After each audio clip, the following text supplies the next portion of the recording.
Sebagai pembuka, mari kita sama-sama mendengarkan lantunan pembacaan ayat suci Al-Quran yang kali ini akan disampaikan oleh putra tercinta kita, Mas Adam.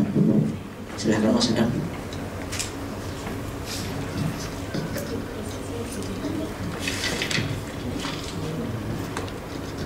A'udzu billahi minasyaitonir rajim. Bismillahirrahmanirrahim. Ar-Rahman 'allamal Qur'an, khalaqal insan, 'allamahul bayan. Asy-syamsu wal qamaru bihusban, wan najmu wasy-syajaru yasjudan, was-samaa'a rafa'aha wa wada'al mizan, alla tatghaw fil mizan, wa aqimul wazna bil qisti wa la tuhsirul mizan, wal arda wada'aha lil qanam.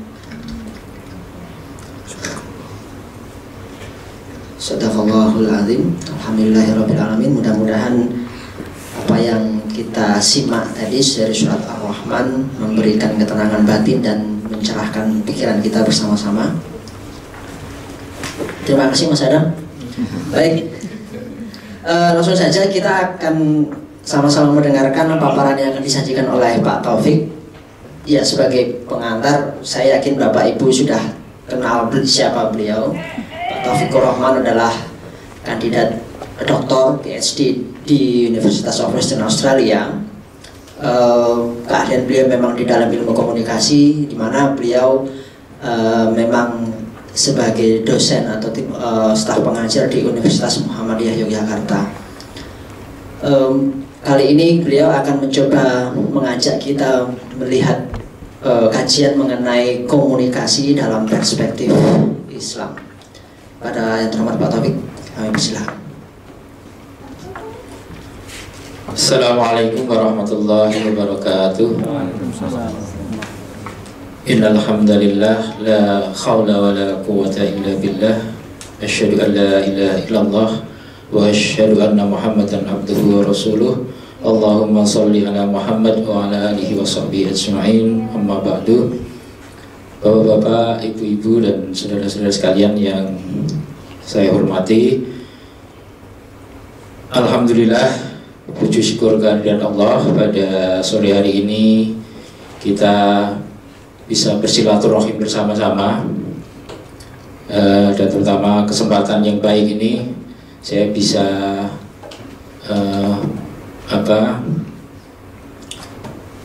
kembali bersilaturahim dengan Bapak Ibu, meskipun saya sudah sempat pulang ke Indonesia, tapi kemarin ketika balik ke sini saya diam-diam aja kok. Pak Alam ini ya tahu aja gitu. Ada intel. Dan kebetulan karena saya ini memang ya sejak berapa tahun di sini ikut terlibat lama di BPIP ini. Jadi ketika kemarin Pak Alam lewat Pak Joni ini meminta saya untuk bagaimana jadi narasumber, awalnya saya sebenarnya berat gitu ya. Tapi karena ya ini kalau yang minta Pak Ketua ini saya nggak bisa menolak, karena saya dulu termasuk yang ikut jadi provokator, memprovokasi beliau untuk mau jadi Ketua BPIP.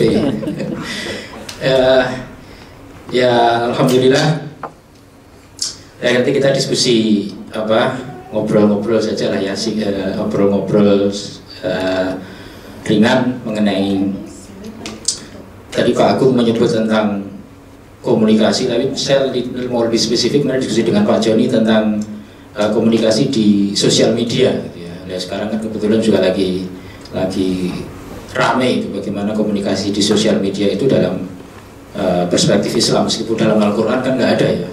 Al-Quran nggak bahas soal Facebook, soal Twitter kan nggak dibahas dalam Al-Quran. Lalu kira-kira gimana gitu kita sebagai seorang Muslim mensikapi fenomena baru ini?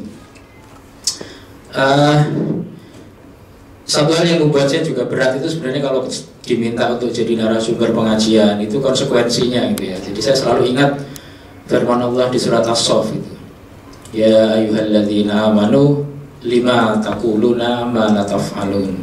kafura maqtan indallahi an taqulu ma la taf'alun.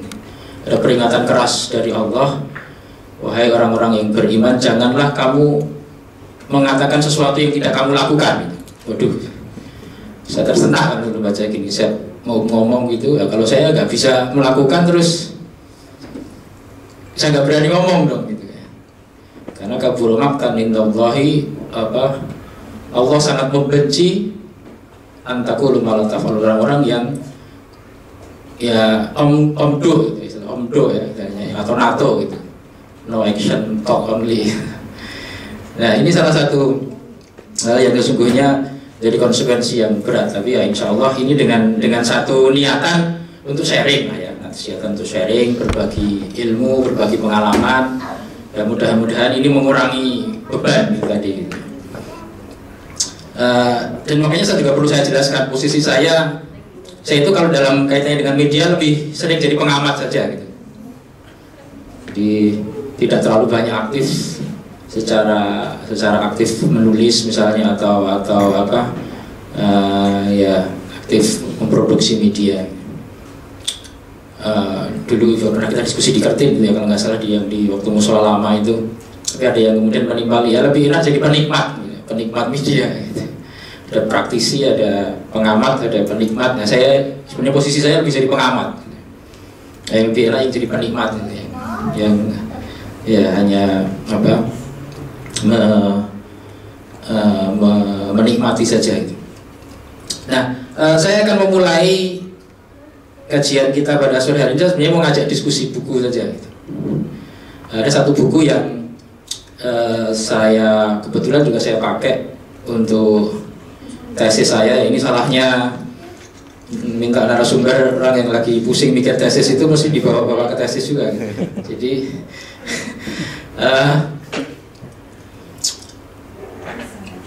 karena prinsip dasar komunikasi kan sebenarnya ya di mana-mana saja sama.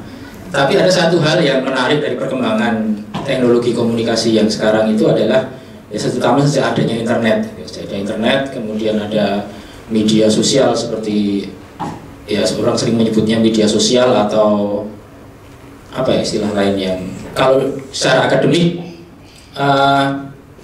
biasa disebut dengan social networking services gitu ya. Ya kalau bahasa awam kita biasa sebut dengan sosial media gitu. Nah ada satu buku yang sebenarnya juga tidak baru-baru amat. Ini ditulis tahun 2011 oleh seorang pakar juga, pengamat media juga. Judulnya The Filter Bubble, What the Internet is Hiding from You. Jadi ada satu pertanyaan yang diajukan, pertanyaan besar, apa sih sebenarnya yang disembunyikan oleh internet kepada kita? Nah bagi para penikmat media ini mungkin kadang-kadang nggak tahu gitu, bahwa sesungguhnya ketika kita mengakses internet itu ada yang tersembunyi yang tidak kita ketahui. Mungkin bagi yang mendalami IT, ada yang mendalami IT di sini atau yang menekuni bidang internet atau media, mungkin yang belajar di situ cukup familiar. Tapi bagi yang awam ini kadang susah untuk membedakan itu gitu ya. Jadi kita akan mulai diskusi dulu dengan apa sih sebenarnya bedanya media di era internet ini dengan dulu waktu masih zaman media cetak gitu. Waktu masih zaman media cetak. Nah kira-kira perbedaan yang paling prinsip apa yang ditulis oleh Eli Pariser, ini penulisnya namanya Eli Pariser. Dia mengkhawatirkan ada satu kecenderungan baru ya, dengan adanya internet itu. Di satu sisi kan kadang-kadang kita sering berargumen kalau dengan adanya internet itu kan jadi informasi itu terbuka gitu ya. Kita bisa mendapatkan informasi dari mana